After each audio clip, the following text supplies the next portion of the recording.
சட்டையில் அக்கிள் கிழிஞ்சிருச்சு. சரி எடுத்து தைச்சிருவோன்னு ஊசி நிலம் தேடிட்டு இதை எடுத்து பார்த்தா ஊசி லைனாக இருந்துச்சு. சரி ஒரு ஊசியை பிடுங்கி பார்த்தா வரல. என்னடான்னு பார்த்தா என் பொண்ணு முடியாமல் சொல்லிச்சு, அப்பா இது ஊசி இல்லை, இது புதுசாக வந்திருக்கிற பேன் சீப்புன்னுச்சு. என்னடா அது பேன் சீப்பு இப்படியாடா இருக்கும் ஊசியா?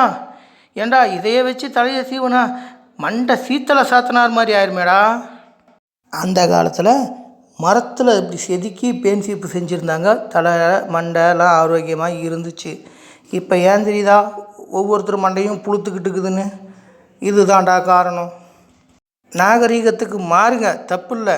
ஆனால் ரொம்ப மாறாதீங்கடா, நாரி போயிடும்.